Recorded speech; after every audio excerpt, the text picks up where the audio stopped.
Tell him to stop passing. Don't worry about it. Stop playing with it. It's recording. That nigga walking by. But it's recording. Yo, look. Stop. It's not even on. Yes, it is. Yeah, you can't see the king. Make him read this. Make him read this. You can't see it. It's all blurry. Monty's gonna get it.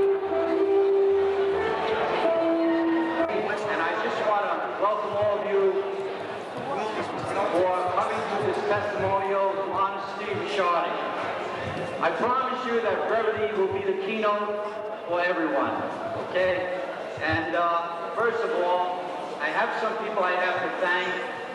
As you know, no function is successful unless you have a good committee. I was very fortunate because I worked with a great committee. At this time, I would like to acknowledge them. Johnson, Jerry, please stand up. Robin, get up, you big stick. Get up.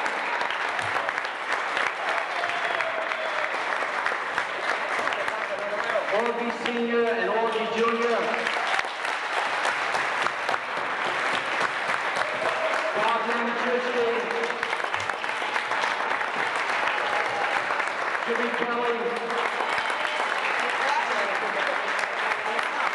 I also want to take time out. I want to thank my wife for bringing all the goodies when we had the meetings at the house. And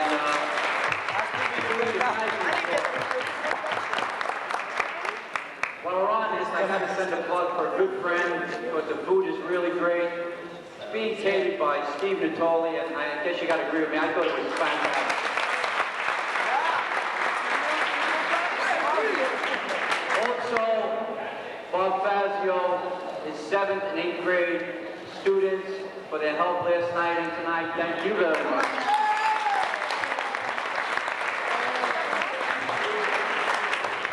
Last, certainly not least, volunteer bartenders.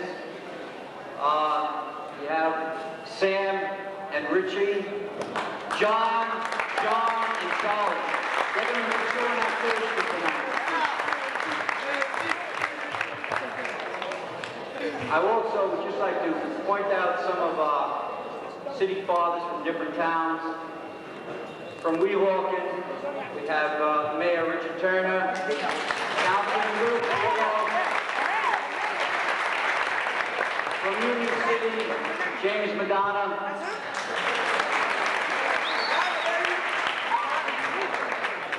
Appreciate this because here's a guy that I've been to a lot of these, and everyone has deserved it, but not too many people deserve it any more than Steve Bouchard. You did 20 years of your life. You come in this gym, and he just about did everything. He's always had a lot of help with us. I'll tell you, I was fortunate. My son played here for him, and he has a great crew around him, and I think that's also important. So everybody that helps out at St. Michael's, thank you for helping my son also.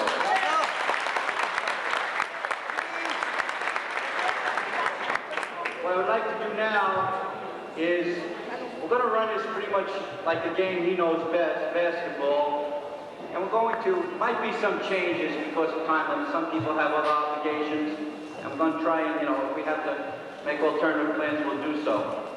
I would like Frank McGovern, Mike Rubinazio, Mike Sanchez, and Bob Fazio. If you please come up here.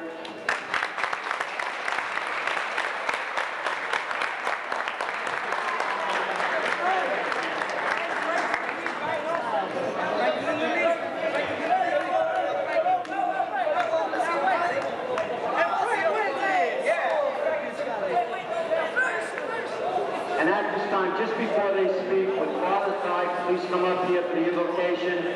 Father? Come on, Father, you're throwing it for us. Damn, I feel bad. I feel bad that we Thank you lost. for the honor of It makes me feel even worse. It would have been better if we could have won the division. If Father. Blessed are you, Lord God of all creation, for you give us the gift of thanks and praise that brings us so much joy and generosity. We thank you for this opportunity to praise and give thanks for Steve Ricciardi and all he has done for the youth of our area and for the inspiration he has given us. We thank you for his family. We praise you for the support they gave him, his parents, his wife, Ellen, and his children, and his brothers and sisters. We thank you for the men and women who helped him and supported him in the programs.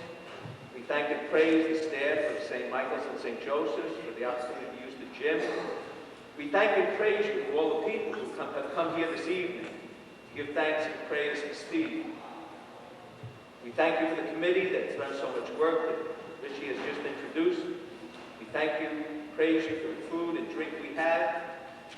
And we ask you to give us joy and generosity tonight in our hearts, that we may leave here this evening with lighter hearts, with more joy and generosity to serve others as Steve has. And so with joy, we thank you for this opportunity, and we praise you together by saying, bless us, O Lord, and these thy gifts, which we are about to receive, in thy bounty, through Christ our Lord. Amen. There's one other thing that Steve's brother asked me to do, and that's say a special moment of silence for the two young boys that Steve helped through the years who have died. Doing youth work is just great moments, and this is a wonderful moment, but it also comes through the pain. And I know Steve has a little pain in his heart for the little guys who didn't do so good, especially the two that died. So let's spend just a moment in silence in remembrance of them. May the souls of all the faithful departed, for the mercy of God, rest in peace. In the name of the Father, and of the Son, and of the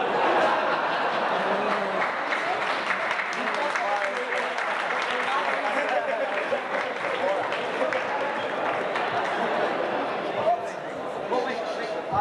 Our first speaker will be Frank McGovern.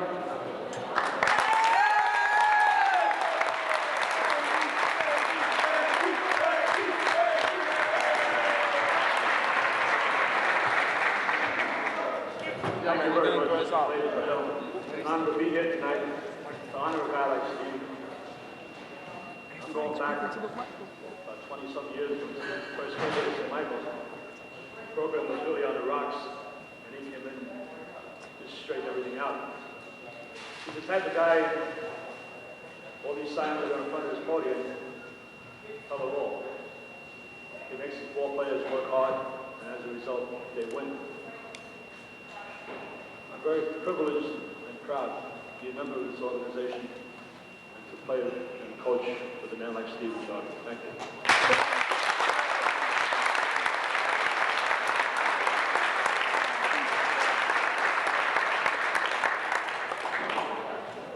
Our next speaker is former coach Mike Rubinazio. Yeah!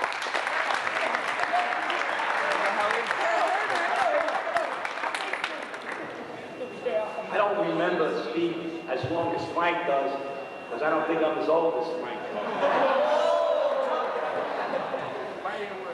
Good evening, ladies and gentlemen, young ladies and young gentlemen, and honored guest Steve Ricciardi.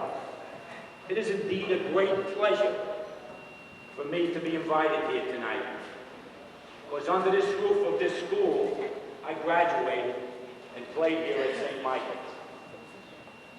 Also, I had the honor of coaching the last basketball team that ever came out of St. Michael's in 1962, the boys team. Back through the years of 1965 to 1969, and knowing that the last years our boys will be attending St. Michael's, I can recollect how difficult a decision was made for these young men to stay at St. Michael's High School and participate in the basketball program. A lot of great men came out of St. Michael's in 1969, as our graduating class consisted of 27 boys, 15 of them on the basketball team. To mention a few names: Steve Ricciardi, Richie O'Connor, Pat Clark, Ray Pieces, at the 69 year. And let me tell you, that was a hell of a bunch of boys. Our biggest problem, as Steve will recall, was at the practices. Steve and I used to pray a lot to make sure that there were enough young gentlemen to come to the practices so we could scrimmage. Because if they didn't show up, poor Steve used to say, Mike, you gotta go put your shorts on. And I'm gonna tell you, it was a tough ball back and down this court, but we had a lot of fun together. Tough last... Excuse me a minute, I lost my place.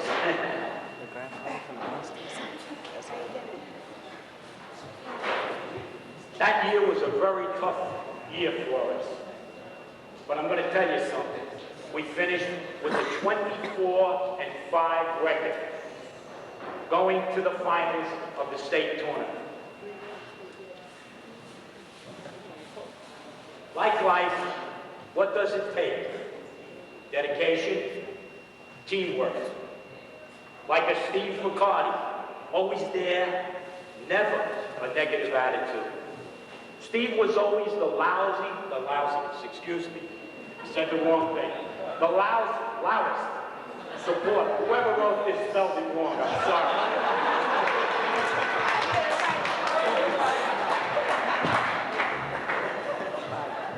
Steve was always the loudest supporter of the team, whether on the floor or on the bench, next to me, which, by the way, was a health hazard for Steve.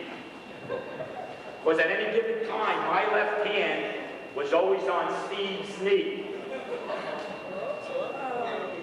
And so, as you can realize, when I looked for Steve, he was either on the other end of the bench or up in the stands hiding, or on the court. But Steve, as I described him in those years and now, was like a bee on honey, our best defensive player, along with Pat Clark. And as you can see, with this turnout to honor Steve, as I know him from a young boy, 1965, came an outstanding man in his community. His dedication to our youth can never be repaid. And that is because Steve gave from his heart. And all I can say is God bless him and his supportive family. And thank you.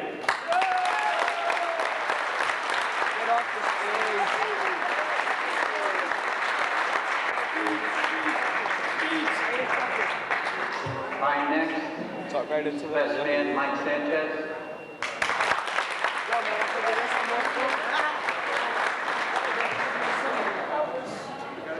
I'm a school teacher and I'm here in front of the crowd. Talk into the It microphone. sounds like I'm reading it because I am. Something I wanted to do for a long time. Again, tonight I went over the lines to be able to do it. We're here today. You can't hear me? Better? Yeah. Strangers. We're here today to pay tribute to the success of a man. Your venue for this tribute is for Steve's marvelous accomplishments with kids in the world of sports. I know the importance of athletics in the young adult's life. I've experienced it firsthand. As a high school teacher, I see the changes in attitudes and the responsibilities when a child joins an athletic team. They turn overnight from a young, babbling idiot to a young man. Almost overnight. Miraculous recovery. I'll let you know that because you need to know as coaches what you're doing, what you do for us on the other end. It works. Whatever you're doing, just keep on doing it. Not just you, all of you here are involved with sports. And you should have your backs patted and you deserve a round of applause for that. But my function here at France now for about 27 years. This is more than the majority of marriages last today, if you think about it. To be honest with you, here in the presence of Steve, there have been many, many times throughout those 27 years that personally I felt very inadequate and very unworthy of this man's love and attention. We met in '64. We're in the 8th grade. I just moved up here from New Orleans, and Steve was the first one to come up and talk to me and introduce me to this weird game called box ball. And that kind of broke the ice for me and helped me out a little bit.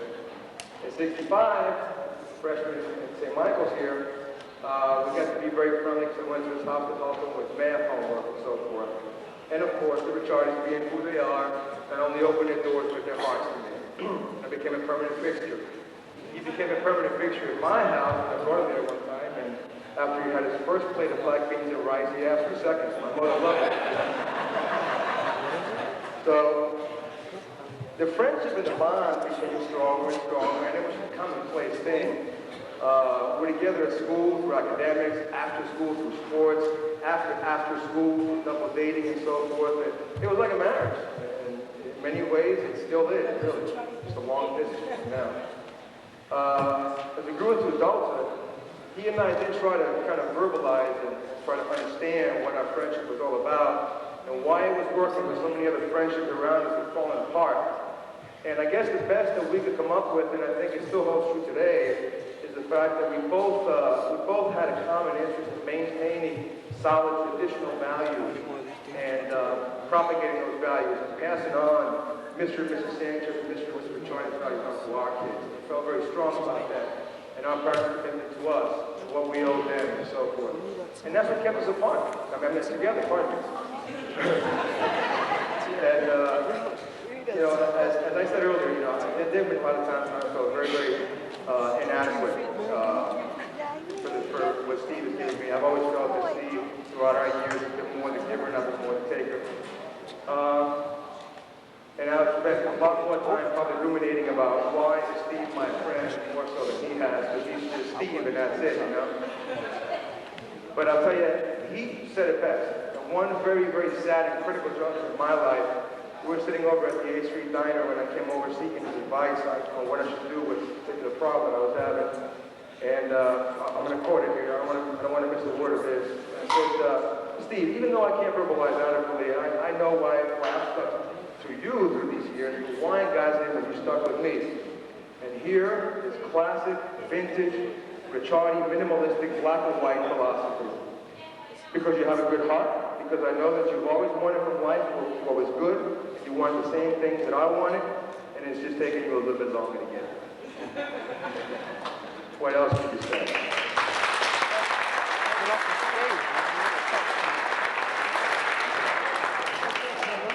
Mr. Ricciardi has been the rock of Gibraltar for me. His support has been unwavering. His advice has been crystal clear, and his vision has always been years ahead of his time and our age. For me, he's been a beacon of light, pulsating out in the night, showing me the way home every time I got lost. That's the honest to God's truth. We've always had, we've always had our share with all of us. I think I've had one role model, like a celebrity or a sports idol. You as a basketball coach, how many kids do you see going on in basketball courts doing this now? Thinking of Michael Jordan with the tongue hanging out, right? No. Steven for me has been a John Q. Public model, just a regular working class, salt of the earth kind of guy, a guy that I've tried to imitate all my life and come up short most of the time. But some of it is rubbed off, and I just thank God that I know him and that some of it has rubbed off. So, sir, my rock of Gibraltar, my John Wayne, my mentor, my teacher, my friend, thank you.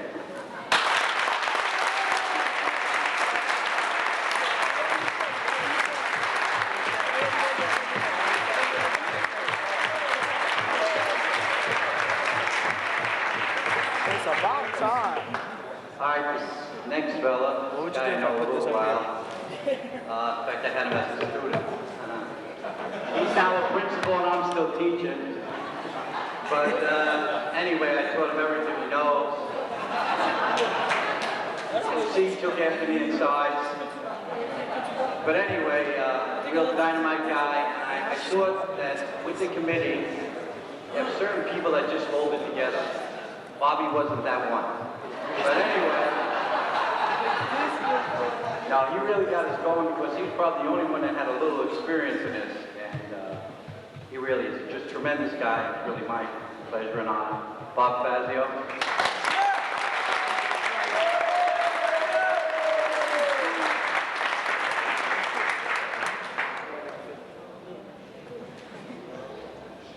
Thank you, Rich. First of all, I'd like to thank the committee for affording me the opportunity to serve for this testimonial dinner. Steve, Ellen, Ricciardi family, guests.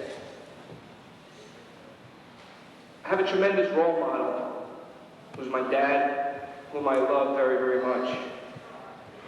Then came high school, and I was given the opportunity to come across people like Pep Novotny, Hank Morano, Vito D'Orio. Then, as a young man courting my wife Maureen, I came across my father-in-law, Jim. At this time, I met Steve. He is truly a role model. He is the kind of fella that, although we don't see each other often, I respect and often want to emulate. As Rich stated, I'm a principal. I'm a young principal. It's a position where you mold young people. You have a lot of impact on their lives. I take it seriously because I think it's a serious position. And often, when dealing with everyday lives, situations, I truly think of Steve, because Steve is, in many ways, what all these signs say. He's a no-nonsense fellow. He's a fellow who has morals and values. He steps up to the plate, and the only way to hit a home run is to step up to that plate. He demands children to perform, to come to practice every day, to be on time. And in many ways, he's a principal, he's a teacher, he's more than I. I look back and I say to myself, while in college and performing, many times after not performing in Madison Square Garden the way maybe I would have liked to, after getting cut from the pros and realizing that I wasn't what I thought I was, there was Steve who picked me up in the gym and talked to me, who took me to the New Hearth and sat with me and discussed why it was important for me to go into education and to do some of the things that I'm now doing. And as I alluded to my father, although Steve is only a few years older than I look up to him, I respect him, and I hold him in the highest regard. There are many of my students who walk through the halls day and night, and Steve I could call and say, what should I do? And he would show me the way, and he would support my stand as well, and it's so important. Because as I often say to the children of Union City, it's so important to care about your school, it's so important to care about your community and to give back. Giving back to your community, giving back to the place you love. And I stress this every day. Steve Ricciardi is living proof that it works, because I know I see it in my students every day. And in closing, I say to Steve Ricciardi, life is like an echo. What you send out comes back. What you sow, you shall reap. And what you give, you shall get. And tonight is living testimony that you have gotten what you truly deserve. Thank you very much.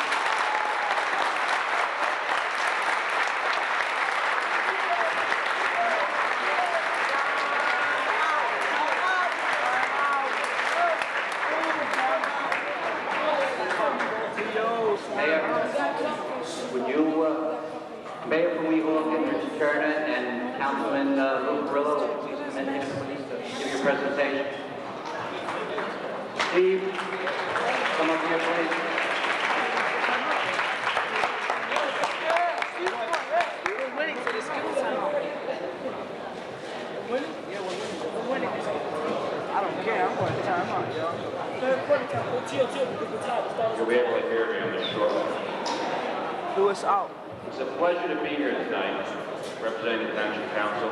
As you all know, most of you know, Steve's a resident of Weehawken. His family's a resident of Weehawken, president of Weehawken. And it's always an honor. We have to do many things in our jobs, Councilman Carrillo and myself.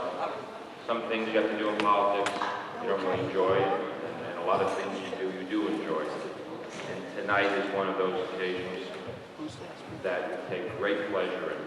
Whenever we can honor someone who serves his community, Steve's case, he serves all of North Hudson, he serves his church, we honor his family, we honor everyone he comes in contact with, because as the previous speakers have said, Steve becomes a role model, and in today's hectic life and all the problems that children are faced with today, they need role models. And volunteers, people who dedicate their time and energies, are something that we on the Township Council and we often have gone out of our way to recognize, because that's what makes our community strong, and that's what makes our neighborhood strong, and that's what makes our organization strong. And it's my pleasure tonight to not only honor Steve, but I'm going to introduce the next gentleman, which is our first ward councilman. That's the councilman of Steve's neighborhood. And if you know Lou Carrillo, you know that recreation is always very dear and very close to his heart. And Lou called me and informed me of tonight's event, and I said it'd be my pleasure to attend. And Lou will make the presentation. I have to say one other thing, by the way. You have to coach for at least 15 to 20 years, more. My wife and I are having our first child, and everything I heard tonight, He was impotent all that long. He was impotent all that long. He finally come. I'd like to thank everybody for the invitation to be here tonight. Honor Steve. I've seen Steve work quite a bit. In fact, he's coached my two sons. And I've known a lot of the students that he has coached. So everything is said before. Well, what I like to say is that on behalf of all the students that Steve has helped, and I know, Steve, sometimes a lot of people don't say thank you, but all of them and all the parents who have not said thank you to Steve for his help coaching their children, I would like to say thank you, Steve. What's the score? I have a plaque. I'd like to read it.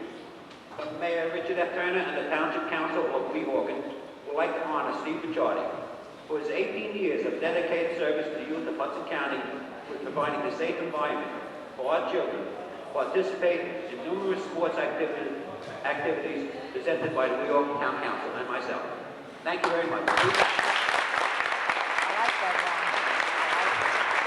He was very fast. Shut up. Let those niggas leave. All right, at this time, before we start the English, Mike Pichardi, please come up. We'll have our toast at this time.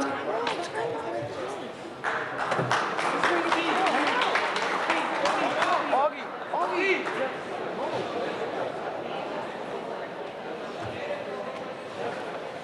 Steve! Thanks, man. When we started out tonight, I thought this was going to be pretty easy being first up.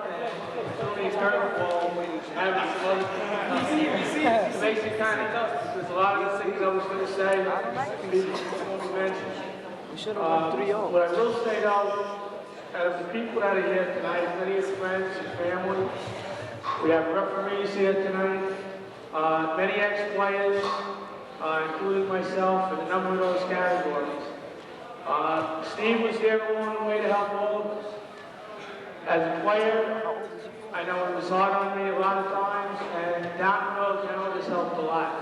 As a young referee, he was tough on me all the time. He still is. And I think that's helped.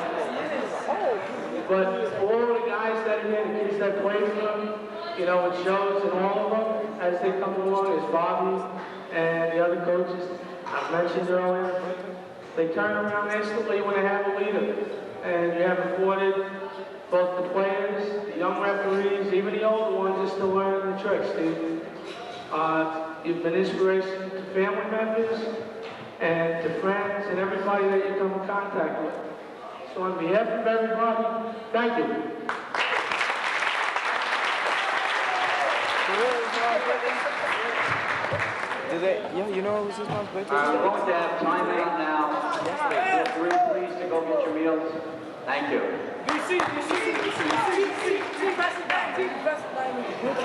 Rich Petrini.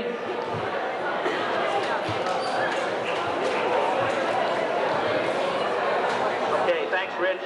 Hello, everybody. I just want to let you know, I'm Rich Petrini, and for people that don't know me, I'm Steve's cousin, and I also was with him in the beginning in 1973 when he called me up and said, would you like to coach the Senior CYO League, which was for high school kids, 16 to 18 years old. I understand that it's no longer a league, but it was a great league when we were there at the time. I just would like to say one quick thing, that the people at St. Michael's Parish that are out here helping these kids, I want to thank you very much. It's a great thing that you all do in helping out. You know what, it's a funny thing, when I came in here tonight, Steve was at the door, dressed in his usual great attire. My wife and I walked by him, and Steve made a comment about how he dresses. I was walking around and I was listening to everybody saying, should I wear a suit? I didn't wear a suit. I didn't wear a suit because I know Steve doesn't wear a suit. And the funny, sorry. I just got what I was going to say.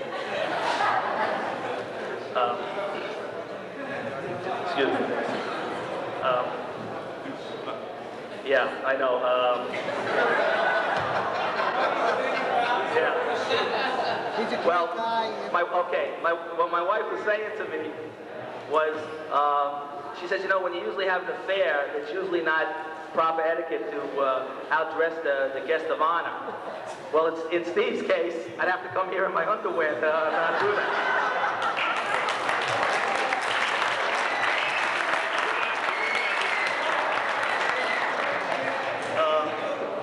In the beginning of 1973, as I said, Steve had a phone call to me, and he said, Rich, you know, I got a great idea. I want to know what you think about it. And he said, we got a bunch of guys down at St. Michael's that we can coach this team, and I think we can really do something for them. And he was going on and on and on. And then he finally said to me, oh, by the way, you know, last year they won one game. So at the same time, I was thinking of buying some waterfront property in the Everglades. So I said, hey, why not? I'll give it a shot. Later on, as we got into it a little bit more, Steve gave me another surprise. He said, Rich, the team that usually wins the league is Lady of Fatima from North Bergen, and these guys really want to beat Lady of Fatima. Well, I come from North Bergen, so I said, this is great. Besides the other surprise, now I got to take on a team that hates the town I live in, and this is going to be really good coaching these guys. Getting back to Steve's coaching style. Well, first of all, I want to say one thing. George Sebastian was one of the assistant coaches with me, and I want to say one thing. George, it was a pleasure all those years coaching with you. And I tell you, I've known you for about 18 years now, and you've always been a gentleman, and it's good seeing you here tonight.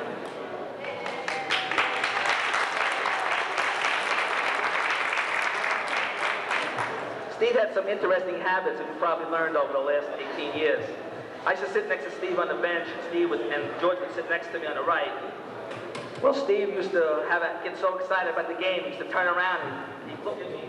He'd kind of like get up and come back. He said, I can't believe that call. I can't believe that play. And he'd start grabbing me by the shirt. Well, after about 5 games, between buttons popping off and my shirts being out of shape, I used to go like this after a while. Well, finally I said to George, George, you sit next to Steve. I want to talk to the players. After about 3 more games, when Steve got up, both of us were going like this. I have to say that Steve, everybody probably knows that Steve's a very intense person and everything. And he was well noted for his pep talks and everything. But during that year, between practices and everything, Steve was right. We blended and matured a team that went on to be a very good team. It's a funny situation with the Fatima connection. I had coached in the North Bergen League for a couple of years against Joe Salvetti, who was the coach. He used to run the league, and I used to play against him in the softball league. And Joe saw me one day, and I was known for being an intense, spunky, and feisty coach. And Joe saw me in this league and says, "Oh, don't tell me, I got you in this league too." I says, "Well, I'll tell you something, Joe." He said, "How'd you get in this league?" I said, "Well, my cousin Steve's the head coach." As Joe found out later, if he thought I was intense and spunky and feisty, he found out Steve was a lot more intense, spunky, and spicy. You know, that year was a very, very good year, and I've met a couple of the guys down there that we coached tonight, and a very close year to my heart. I only coached a couple of years here, but the 1973 team was probably my most memorable one. And if you sort of picture the Hoosiers, I'd have to say that was the type of season we had. And every time I watch Gene Hackman doing that picture, I just see Steve in that part. And no, I wasn't Dennis Hopper. He didn't have to put my head under the sink. He did some things, but not that. Unfortunately, at the end of that year, when we measured the basket, we were a little shorter than 10 feet, but we had a heck of a season anyway. I just want to say, in remembering that year, I'd like to say a couple of things. Like I said, I was only here a couple of years. I want to go back and just remember a couple memorable things, and Steve probably remember this.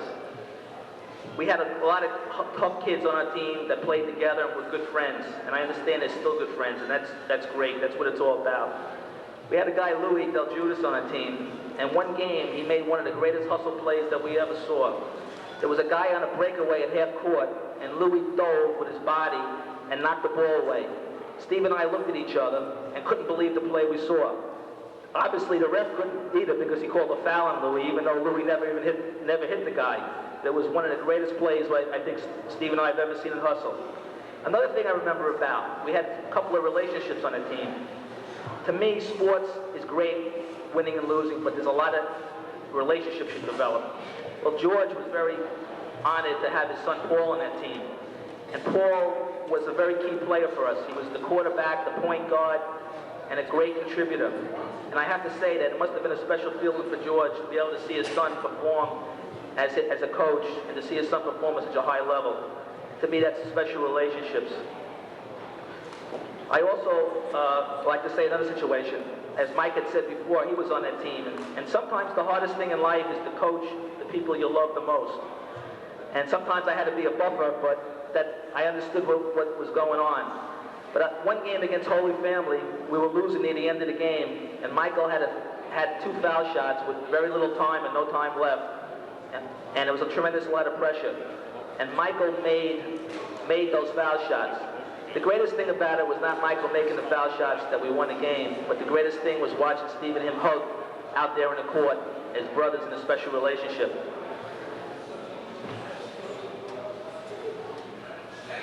Okay. Another thing is about that season it was a sad part of the season because my dad had died on a Sunday morning during that year, and it was when we played our games. And Steve later on came over to my house to console me, and as he did later on, we were talking, and Steve said, "Hey, Rich, the guys tried to win the game. They played a hell of a game for you. They gave it your best, but we lost at the buzzer. The kid tipped in a basket at the buzzer to beat us. Was Lady Libra. But I wouldn't expect anything less from those guys because that's the way they were." The funny thing of talking about Fatima is Fatima was the perennial champ. They probably won 2 or 3 times over the years. The first game we beat Fatima, and I guess you can imagine how excited it was. It's like any other team that always wanted to beat their arch rival. Well, in that second game, Fatima kind of was saying, "Well, you guys were lucky, and you're not going to be able to do it again." And they kind of didn't have a lot of respect for us. But as Steve can do it, he had the guys so fired up. Well, I'll tell you something. There was 2 plays in that game that stood out. And in the first half, we were winning back and forth games when Vinny made a baseline shot, falling out of bounds at an impossible angle.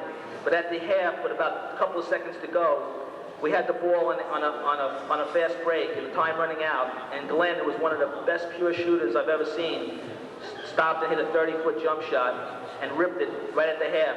As our team ran off the court, Fatima stood there stunned, staying on the court. We found out later on that those guys said to their coach, who I know didn't want to hit us, being the great competitor he is, "Coach, we can't beat these guys. They have our number." We beat them twice. Many times over the years, I have won as a coach and I've won as a player in sports championship. That team didn't not win the championship that year. It was a great year. 5 of the 8 teams could beat each other. We finished 10-4. The 3 teams finished at 11-3, and they had to have a playoff. But I'll tell you something. Lady of Fatima didn't win that league that year. St. John's was in the league 1 year, and then later on, 3 of those guys went on to play for North Bergen varsity, winning that league. If Fatima had beaten us only 1 or 2 games, they would have won that league again. But because our guys wanted to beat them so bad, it stopped them from being the champs. I look back on this thing, and they're not a championship team in record, but to me, those kids are a champion. They've always been a champion to me. And I'll tell you why. If you look back, they always played together. They're still good friends. They played together. We had 13 kids on the team, and we probably played 9 or 10 kids a game. But even the guys the other guys didn't play much. We never had a problem with those kids. Steve really brought that team together. But I'll tell you something.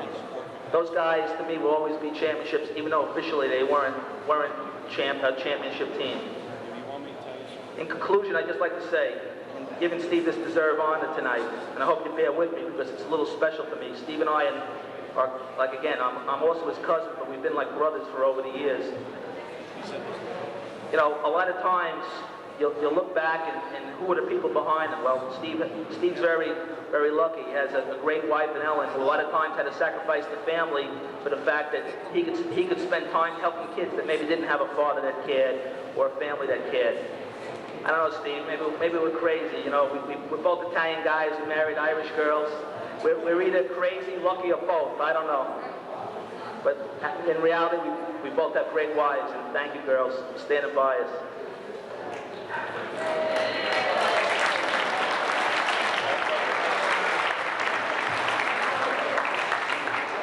I have to say one thing, too, about my aunt and uncle, Steve's parents.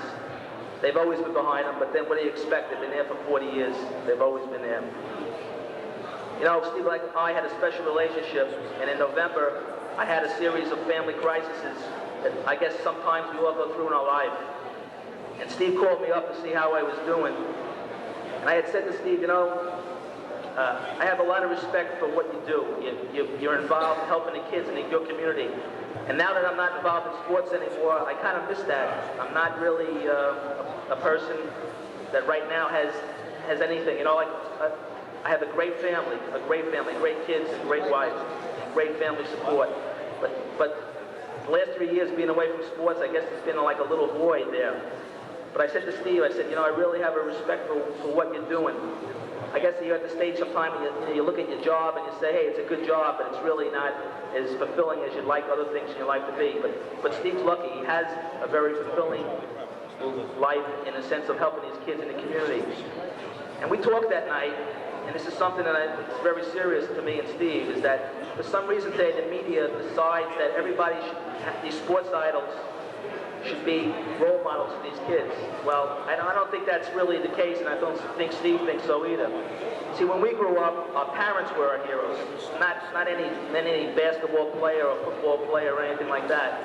And maybe that's the problem today, is that not enough parents who are heroes.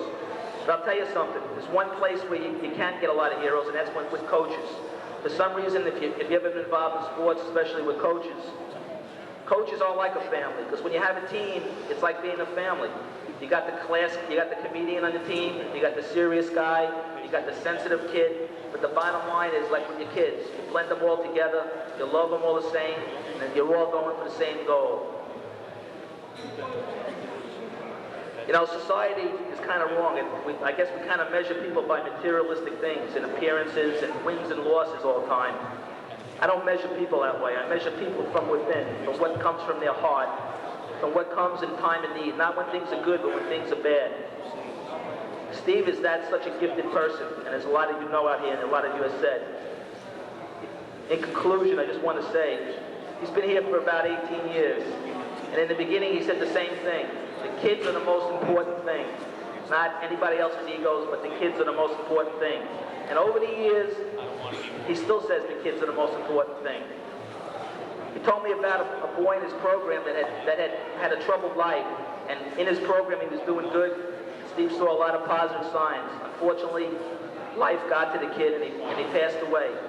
It upset Steve terribly, and he told me this. Well, I have to say one thing, Steve. He said he didn't want that ever to happen again. Well, Steve, you lost one kid, but you saved many, many more out here. I just want to say God bless you and keep going. Thanks a lot.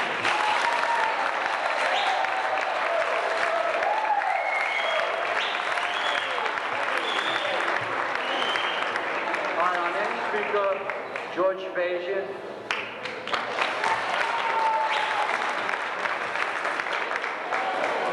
Steve, there's a lot of things I wanted to say, but Richie said it all.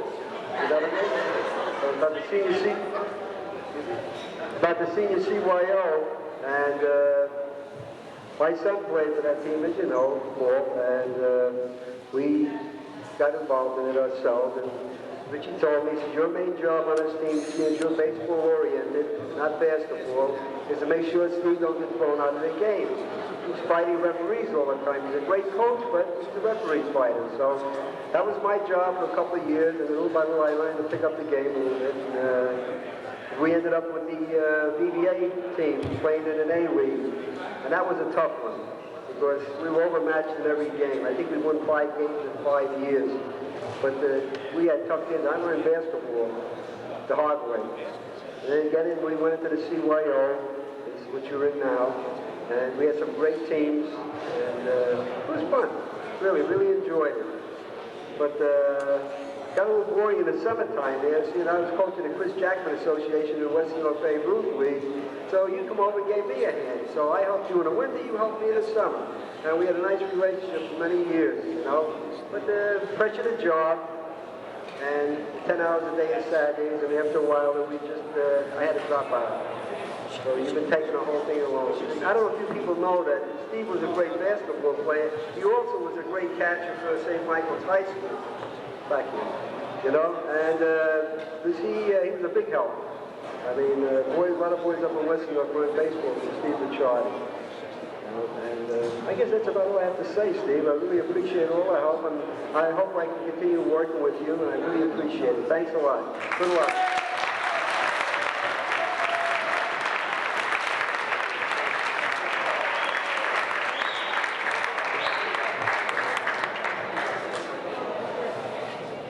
Our next speaker, Phil Doc Miller.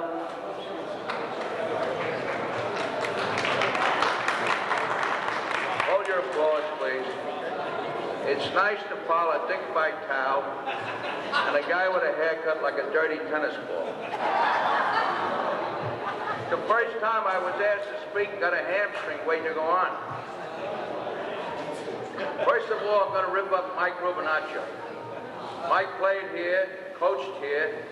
He was the last coach that was here. Does that answer anything? You had a player here. I'm going to give you a little nostalgia. You had a player here by the name of Richie O'Connor. The only guy that I can remember in the country who played with 2 colleges in the NIT. He played with Duke, and he played with Fairfield. And he came out of St. Michael's, Union City. Father Ty, where are you? Well, he's in a lot of trouble. If he can't remember this, he can't be a referee. Okay, a little nostalgia. I look at this place, how the hell I ever refereed here? The first time I saw this place, all those doors in the back, the door checks stuck out. They were like harpoons. Under the basket, they had a water fountain. I said, this place is illegal. What the hell do you do underneath here? You got to wear a cup. Where the hell can you go? You can't go underneath. Marty Budnick, one of the greatest referees in the world, he even said he wouldn't work here because of insanity. They changed the door checks and put them inside the building. The water fountain, they took the fountain out, left the pipes in, and they put a water heater made out of iron to make it safe. You get killed in here. I said, I'll not referee in this place. They put the mat here, gave you 4 inches underneath. The first basketball game in this gymnasium was the St. Michael Celtics, a big semi-pro team. And I had the pleasure of refereeing with a great Emerson High School football coach, Pep Novotny.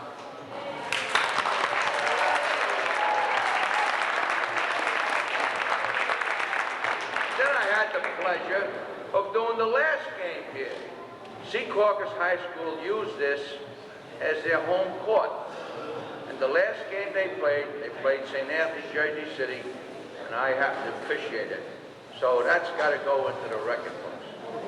All right? I think that's something that we should all go home with tonight and rip it up.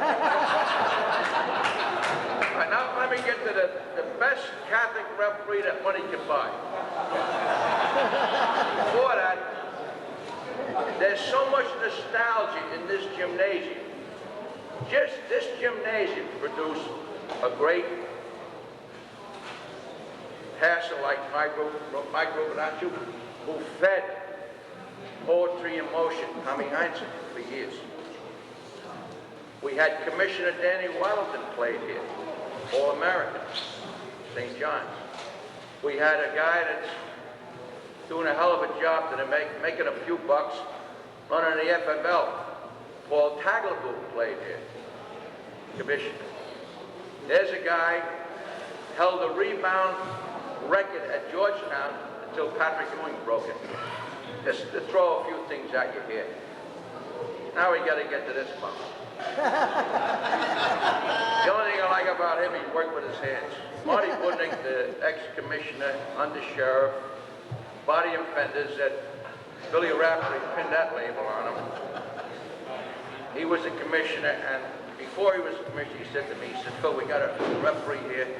It's going to be good. And he works with his hands. By that we mean he's not an educator, and he's not afraid. So we got to help this kid. All right, who the hell is bring him up? He's a tin knocker. Well, I'm an iron worker. Tin knocker was a sheet metal man. And Marty says, look at him good. Okay, the first time I saw Steve referee, I had to pay it out. Holy Christ, that was time. Bing, bing, bing, bing, bing. He had the misfortune of working with Commissioner Budnick. And during the summer, everybody practiced mechanics. And Commissioner Budnick's mechanics are, you're gone. You're gone, your mother's gone, you sit, everybody's over. And that's what Steve wound up with. His first game, there was a little confrontation at the bench. The coach got up, you're gone.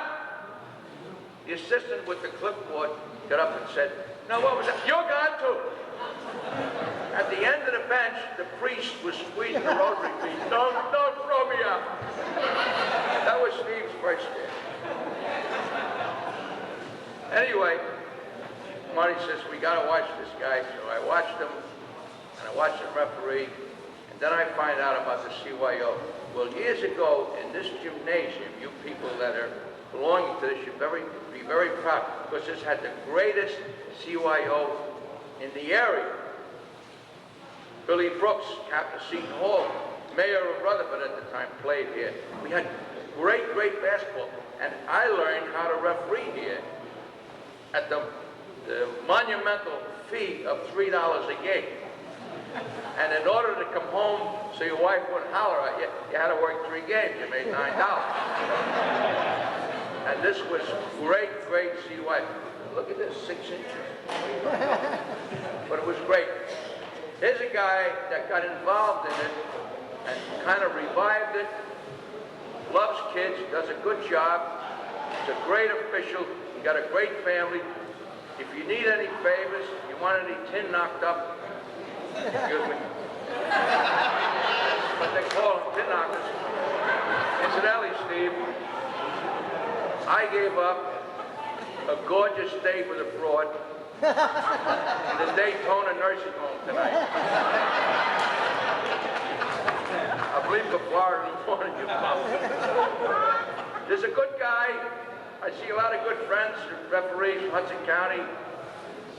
This is good people. I think you're nice to come here for a good guy like this. And when Marty Budnick could come out of bed with a bad back alone to get here, you know that's a friend. Steve is a good official, he's a good man, he's a good family man, I know his people. And I'll tell you, if you're not doing nothing, the whole bunch of you, any weekend you're invited. The guy makes a hell of a hot. In closing, I would like to say Bobby Fazio, people don't know about Bobby Fazio. Great player at Emerson High School. How many times when I stood under the basket as a lead official and Bobby Fazio was there, he was a workhorse. People don't know how great he played at St. Peter's College. And look at him today. He knows how to put a shirt and tie on.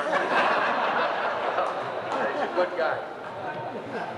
In closing, I would like to say I'm very sorry that in my era in Hudson County, when you had a habit, and the basketball was the greatest in the country, and you learned how to referee when you were in Hudson County, you could go in Bergen County and blow people away. But the thing that I'm sorry about, that I never had a chance to work with him. Thank you very much.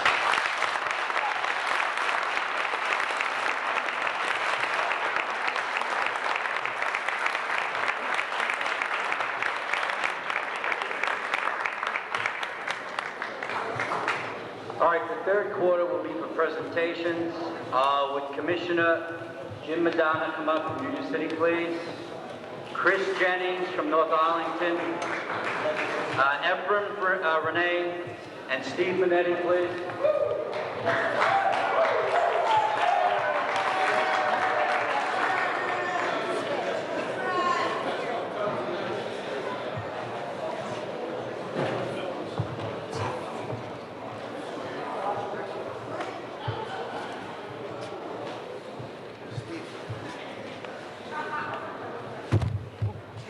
Good evening, ladies and gentlemen. I would just like to read this proclamation. Whereas the efforts of individuals to encourage our city's youth to participate in interscholastic and intramural competitions and thus represent their community and school with pride is to be commended. And whereas it is vital for our city's youth to understand and appreciate the need for teamwork and outstanding benefits of good health through properly supervised recreation and exercise, and therefore go on to become productive and healthy adults. And whereas a testimonial dinner on the evening of Saturday, March 7, 1992, will be held in recognition of Stephen Ricciardi, who a few years after returning to Vietnam, where he served his nation in the military, went on with the help of others to form the St. Joseph's and St. Michael's Sports Association, which has provided thousands of Union City youths with recreation and athletic opportunities for nearly 18 years.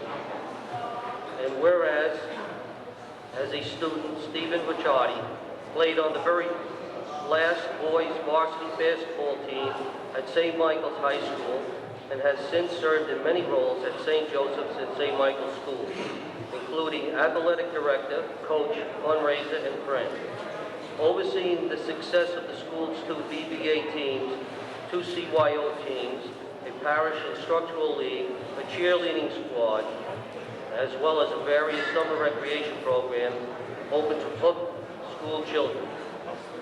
And now, therefore, be it resolved that Robin Menendez, Mayor of Union City, and the City Board of Commissioners do hereby recognize and salute Stephen Ricciardi, and urge all citizens throughout the City of Union City and Hudson County to show their appreciation to this superb individual who has spent countless hours working with the youth of our community and numerous coaches, always seeking to emphasize fairness, striving to be your best, good health, and hard work. Steve.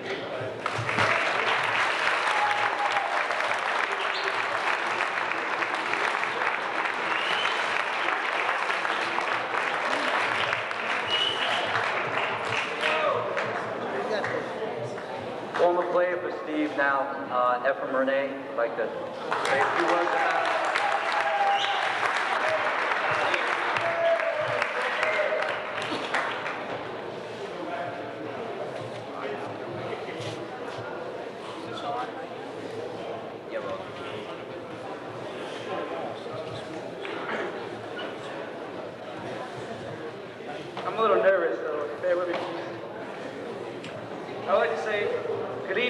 and gentlemen, I feel honored to speak about a man that his players not only call him their coach, but also consider him to be a friend. It's been almost a decade now since I met Steve. He has influenced me and taught me many things. One thing he taught me was to have pride in myself and everything I do. The second thing he taught me was to have confidence in myself and never to give up. Steve not only taught me how to play the game of basketball, but he also taught me how to be a man and to be responsible for my actions. If I had not met Steve, I probably wouldn't be playing basketball in college now. He helped me to better myself both as a player and a person. All through high school, I called Steve before and after games for some advice, and I still do. And he always had time for me. He still does. He never quit on me or gave up on me, so I would never do it to him. And when he can, Steve comes to watch me play at college. Seeing Steve and hearing him there on the sideline makes me play 10 times harder than any other time in any other game. Steve inspires me to play harder in every college game that he's been to. I've always seen Steve as a father figure and a best friend to me. In conclusion, I would like to say, in today's society, heroes are people you never get to meet and only know from afar. But everyone and anyone who knows Steve can say that they know a hero. And in the words of Bette Midler, I would like to say, Steve, did you ever know that you're my hero? You're everything I wish I could be. I can fly higher than an eagle because you are the wind beneath my wings.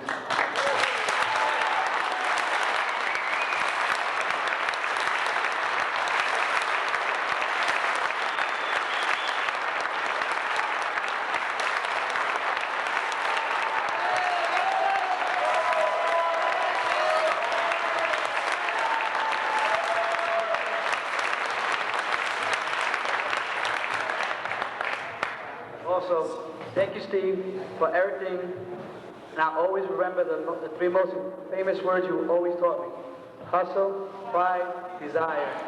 I love you, Steve, with all my heart.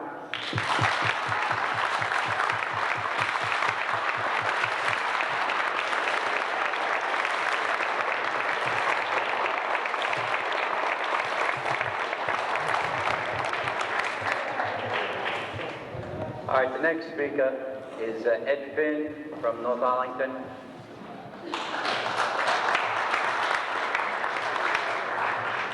I promise I won't be a speaker, but just a presenter. That was a very touching speech that just came before me. Since I met Steve years ago, I've respected literally everything that he's done. I expected the fairness that he used in his administrating and the consistency he used in his refereeing and the completeness that he used as a coach.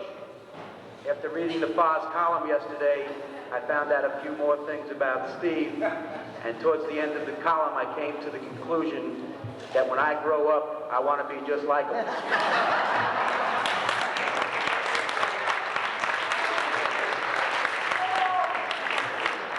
A couple of years ago in North Arlington, we had a little bit of a problem finding basketball games, and we played the tournament at Marist High School against St. Michael's, unfortunately, and after the game was over, I mentioned to Steve what our problems were, and Steve, as he does always, opened up St. Michael's gym to the North Arlington youth.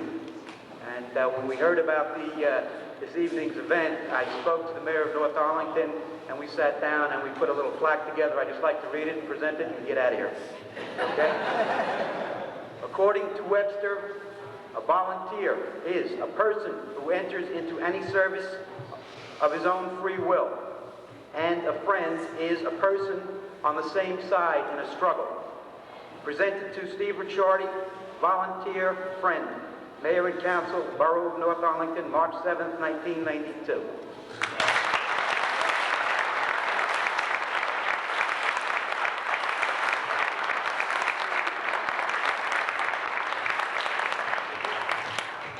All right, the next presentation will be by Steve Minetti, who was a former player 87? 88, okay.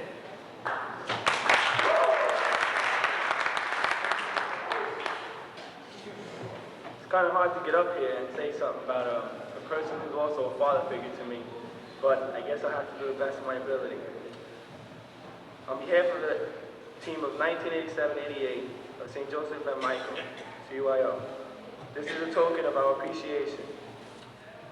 You taught us much more than basketball skills. You taught us leadership, dedication, and to have pride in ourselves, along with showing us what a true friend is really all about. We all want to take this opportunity to thank you and to be part of this very special tribute to you. I would like to present this to you with a token of all our appreciation. It states our motto: hustle, pride, and desire. So Steve, if you take this from the team of 1987-88, I'd like to read this. Presented to Steve Achardi, thanking him for his 18 dedicated years to the youth of Hudson County, presented by his former players, parents of the 1987-88 team of St. Joseph and Michael CYO. Thank you, Steve.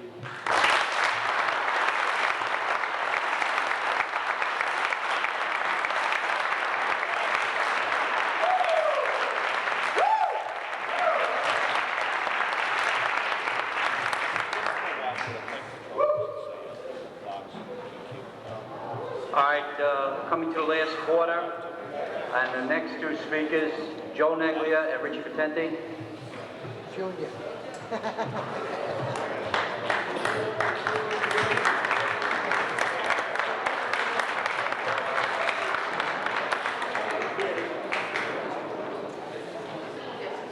They asked me to speak tonight because many of you have seen me play basketball. Steve taught me everything I know.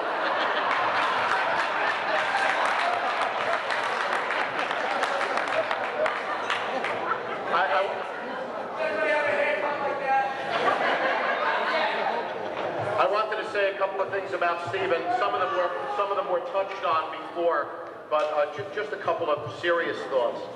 One would be Steve and I have probably the best relationship I have with anybody in the world. I love Steve dearly. And as such, and both of us being Italians, we show that by fighting with each other all the time. And we disagree on just about every issue, and yet we agree on every issue. So it's a kind of a wonderful relationship. It is truly a marriage made in heaven. That's the way I like to categorize it. Steve is a teacher, and I know he chooses the word coach, and coach and teacher are really synonymous terms.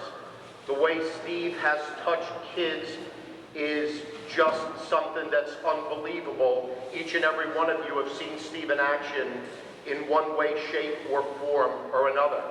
I want to mention something else that no one else has touched on, and it is my area of expertise.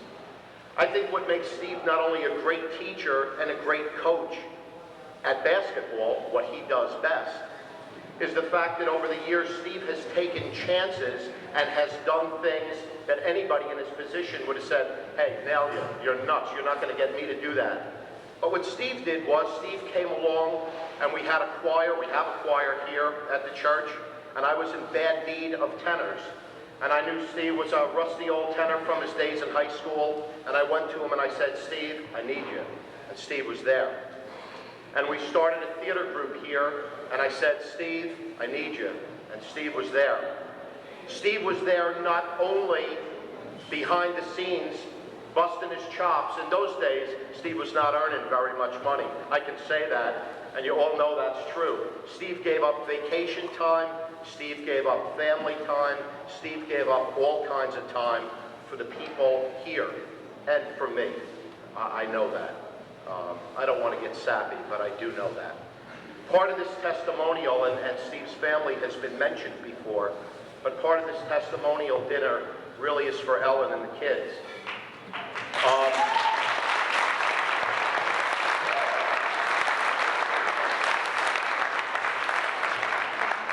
I spend about as much time at home as Steve does. That's the secret to our happy marriages, by the way.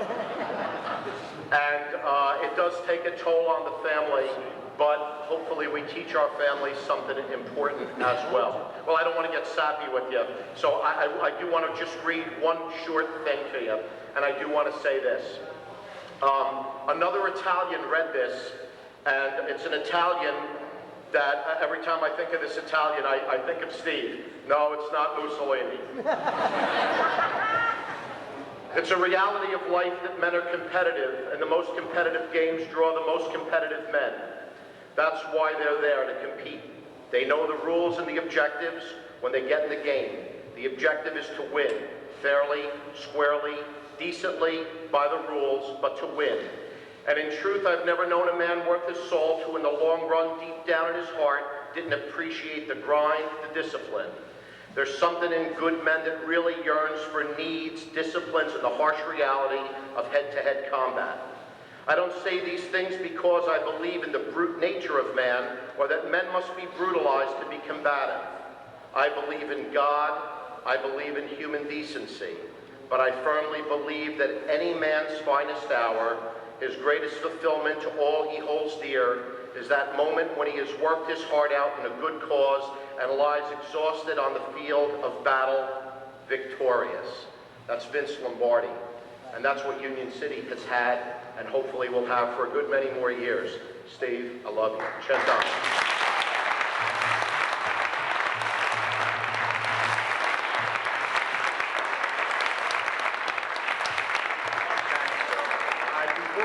My son comes up to say a few words. I just want to say this is the time I really got to know Steve. It was 86, 87 season when my son Richie played. We went to practices, everything else, and I was just very much enthused myself. He has this charisma that you feel that you want to go on a field and play. You want to do things for him. That team ended up 47-7, which is not too shabby. The team they lost to, though, unfortunately, you might have seen him on TV today. One of the players was Luther Wright, you know, that small kid.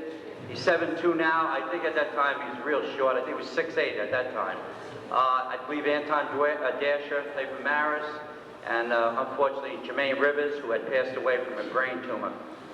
But this was a great team that they lost to. But that wasn't it, the winning or losing. What I liked about that team and what I felt real good about was these kids stuck together. In fact, today, Ephraim, Richie, Joey Floriano, these kids are still tight. I know that a phone call, they'll get everybody that played together in a house within seconds. That's how tight they are. And I think that's the importance of playing for Steve Ricciardi, the tightness that he gives you. The wins, they're going to come because he's just a fabulous coach. Okay, now I'd like to introduce my son.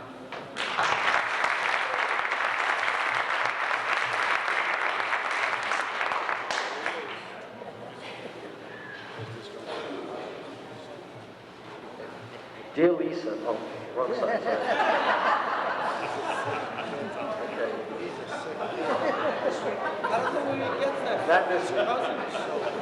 I'd just like to start off with a little story about Steve and me, kind of a personal thing. I was never really an offensive threat, I guess you could say, and we had this one play that we always set up where we'd come down the court, and Steve would get up and yell, "Richie through!" And I'd run through the corner, they'd pop it out to me, and boom, I'd take the shot, and I'd miss. Go down the court, come back, set up for offense again, he'd yell, "Richie through!" Go to the corner, I get the ball again, take the shot, and miss again. We get the ball, we come down third time, we set up, we all look at Steve, he looks over and yells, "We're going through!" But the moral of the story is, don't let me shoot from the corner because I can't make it. But on a serious note, Steve has always gotten the best out of all his players. See, the way I believe it is, if you give Steve 12 bad ball players, he'll make it into a winning season. You give him 12 average ball players, he'll make it into a championship. You give him 12 good players, and he'll make them world beaters. The chemistry that he's developed over the years with the kids, he's turned coaching into an art. So I can truly say that he epitomizes the word coach, friend, and father. And not only a father to his two sons, but a father to all those who have played for him. The knowledge that he gives us on the court will last for a while, but the knowledge that he gives us off the court will last a lifetime. And Steve, it's an honor for me to be here, and I wouldn't miss it for the world, except maybe a blonde or something like that. But on behalf of all the players who have ever played for you, we'd like to say thank you for everything you've done for us, and may your success continue throughout your years. And ending this note, I'd like to say, Steve, if I grew up to be half the man you are, I would consider myself lucky and very proud. And thank you.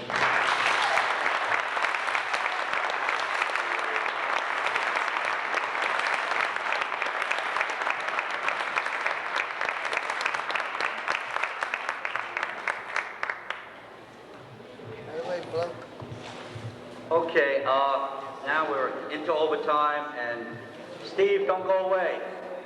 I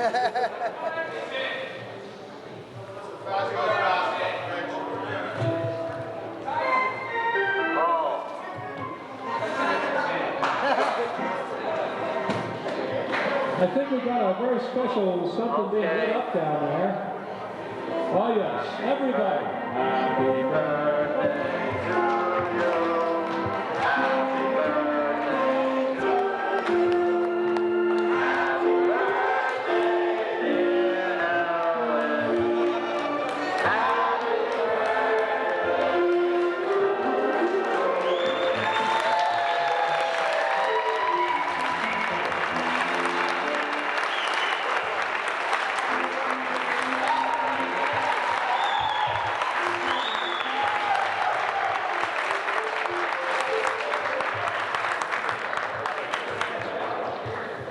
All right, before we get Steve here, I'd just like, please, all the Rashadi, stand up, because you also deserve it. Let's give him a big round of applause.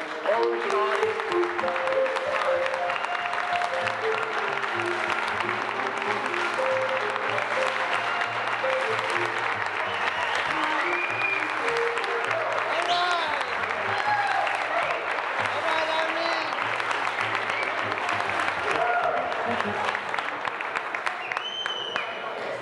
Steve, just in closing, I just want to thank you for your friendship. I know I value it to no end. I just think you're a tremendous person, and just keep doing the job you're doing, and I'm telling you, you're just going to keep knocking out better and better people. And I think people, instead of knocking the youth all the time and telling them how bad they are, I think a person like you proves they're really great people if they're given a chance. Steve, would you please come up?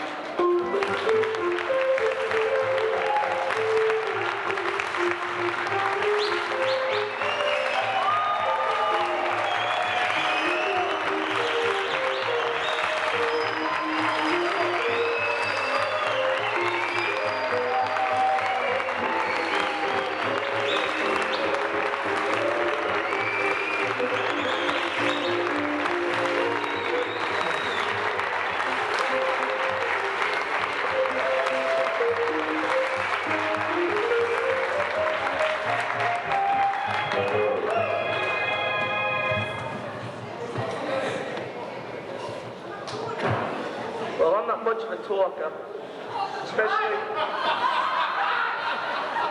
we're not talking basketball. I'll talk basketball all night, as I've done many times with Doc Miller over there, because I love the game. But what I'd like to do at this time is, I think I should do it from the podium and not just at the door and every place else. Number one, I'd like to thank the committee, Bob Fazio, Rich Patenti, Johnson Jerry, Augie Ricciardi Jr. and Sr., Jim Kelly, Bobby Anashusky, Rich Merlak, and Lola Patenti. Thank you very much.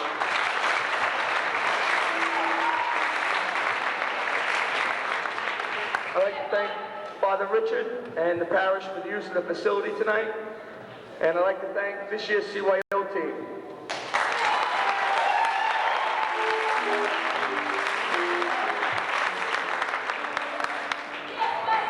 I'd like to thank all of my past players, all of my friends, referees, coaches, opponents, and friends over the years that have come into this gym and have participated on many programs. You know, Eddie Ford wrote an article in the paper, and after I read the article last night, I still want to know who this guy is. Some of the stuff that was in that paper I haven't let anybody know ever before, and that was only my secret. But to run this program here at St. Michael's and St. Joseph's, I needed a lot of good people. I have a lot of great volunteers, and at this time I'd like to thank all my parish league coaches, my cheerleading coaches, Loretta Shabazian and the Ladies Auxiliary, the BBA and Biddy coaches, my assistants over the years, Rich Petrini, George Alvarez, George Shabazian, and Augie Ricciardi. At this time I'd like to thank all the Capariccios and the Ricciardi family, my family of Ellen, Steve, and Ben, who put up with a lot of garbage. I'd also like to say something that I haven't said for years, but that my brother Mike touched on before. Over the years, I've coached a lot of my relatives and my brothers, Mike, Augie. I coached Steve, I had Joe Floriani, and I've coached Ben. I'm real hard on these people, real hard. Harder than I am on the other people. My attitude is, if they can take everything that I can dish out, then I can dish it out to the rest of the players on the team. And I think the guys sitting over there, they understand where I'm coming from. I don't think a lot of times they understand how Steve, who isn't too bad of a player, he's a whole lot better than I was, could put up with what I give him. But Stephen, I'd like to have you stand up, because you take a lot of grief from me. Stand up, let's go.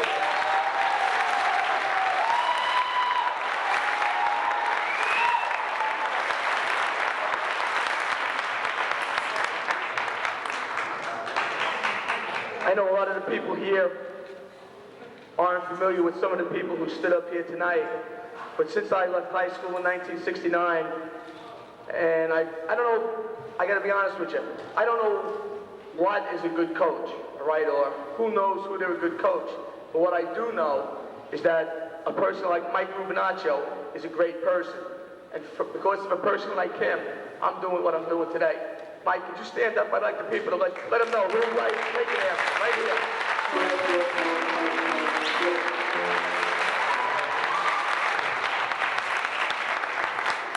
Again, over the years, guys like Frank McGovern, I mean, this guy's a legend. He's like Pep Novotny. These guys have been here forever.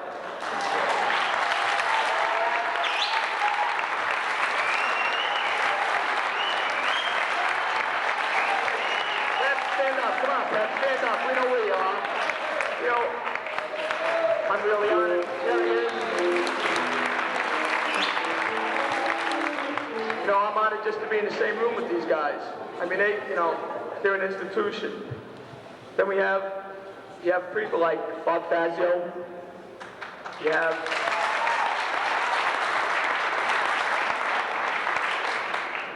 I have Mike Sanchez, Joel Nalia, George Shabazian. I have Ephraim. I have Steve Minetti.